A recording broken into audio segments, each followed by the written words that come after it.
Once upon a time, there was a Zen student who quoted an old Buddhist poem to his teacher, which says, "The voices of torrents are from one great tongue.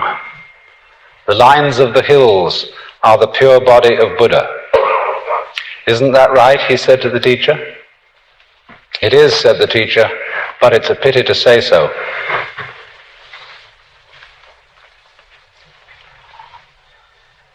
It would be, of course, much better if this occasion were celebrated with no talk at all. And if I addressed you in the manner of the ancient teachers of Zen, I should hit the microphone with my fan and leave. But I somehow have the feeling that since you have contributed to the support of the Zen Center in expectation of learning something, a few words should be said, even though I warn you that by explaining these things to you, I shall subject you to a very serious hoax. Because if I allow you to leave here this evening under the impression that you understand something about Zen, you will have missed the point entirely. Because Zen is a way of life, a state of being that is not possible to embrace in any concept whatsoever. So that any concepts, any ideas, any words that I shall put across to you this evening will have as their object showing you the limitations of words and of thinking. Now then, if one must try to say something about what Zen is, and I want to do this by way of introduction, I must make it emphatic that Zen, in its essence, is not a doctrine. There's nothing you're supposed to believe in. And it's not a philosophy in our sense, that is to say, a set of ideas, an intellectual net in which one tries to catch the fish of reality. Actually, the fish of reality is more like water.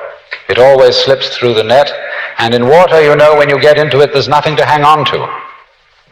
All this universe is like water. It is fluid, it is transient, it is changing. And when you're thrown into the water after being accustomed to living on the dry land, and you're not used to the idea of swimming, you try to stand on the water, you try to catch hold of it, and as a result you drown.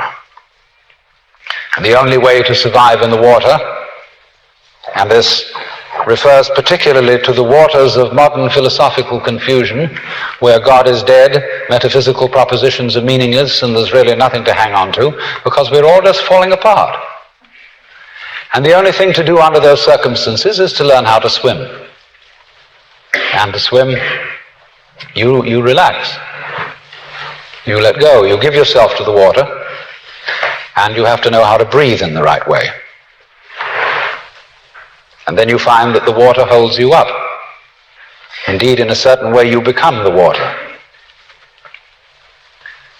And so in the same way, one might say, if one attempted to, again I say misleadingly, to put Zen into any sort of concept, it simply comes down to this: that in this universe there is one great energy, and we have no name for it. People have tried various names for it, like God, like Brahman, like Tao. But in the West, the word God has got so many funny associations attached to it that most of us are bored with it. When people say God the Father Almighty, most people feel funny inside. And so we like to hear new words. We like to hear about Tao, about Brahman, about Shinyo and Tathata, and such strange names from the Far East, because they don't carry the same associations of mawkish sanctimony and funny meanings from the past. And actually, some of these words that the Buddhists use for the basic energy of the world really don't mean anything at all.